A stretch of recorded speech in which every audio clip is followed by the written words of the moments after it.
कभी कभी आप सबके जीवन में एक ऐसी विचित्र समस्या अवश्य आती है कि शक्तिशाली के समक्ष मौन हो जाओ।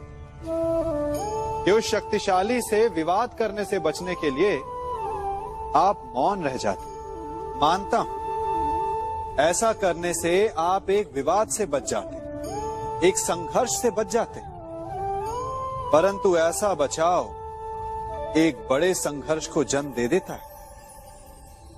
कैसे? हमारा मौन रहना अनजाने में उसका समर्थन बन जाता है और वो स्वयं को अधिक शक्तिशाली अनुभव करता है और यहां से हमारा दमन प्रारंभ हो जाता है। एक के बाद एक हम अन्याय में अनचाहे रूप से सम्मिलित होते चले जाते हैं। तो इसका तोड़ क्या है?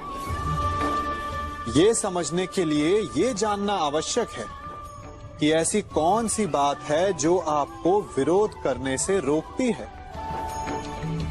ये सामने वाले की शक्ति नहीं जो आपको रोकती है, ये आपके भीतर छिपा भय है जो आपको रोकता है। हाँ, कभी कभी भय आपकी सुरक्षा अवश्य कर सकता है, परंतु साथ साथ ये भी जानना आवश्यक है कि ये भय ही है जो आपको मौन भी रखता है। इसलिए अपने मन से भय को निकालिए और खुलकर अनीति का, अन्याय का विरोध कीजिए और फिर देखिएगा आपका मन कितना मुक्त, कितना हल्का अनुभव करेगा। आप सब ने अपने जीवन में एक कहावत तो सुनी ही होगी कि एक चुप 100 को हराए।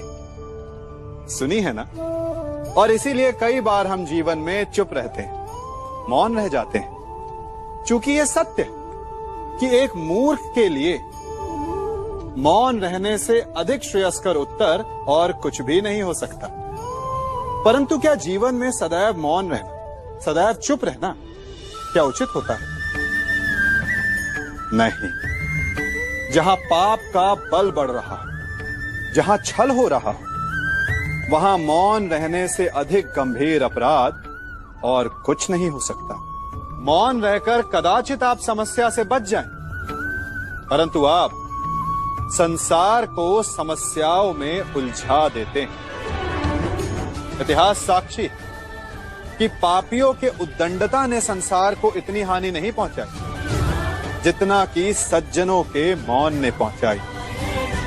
यदि कोई मूर्ख बोल रहा है तो मौन रहना उचित है, परंतु यदि कहीं अपराध हो रहा है, छल हो रहा है, तो उठिए और विरोध कीजिए, क्योंकि आप भले ही ना सही, परंतु आपकी आने वाली पीढ़ी इस पाप के दंड को अवश्य सहेगी।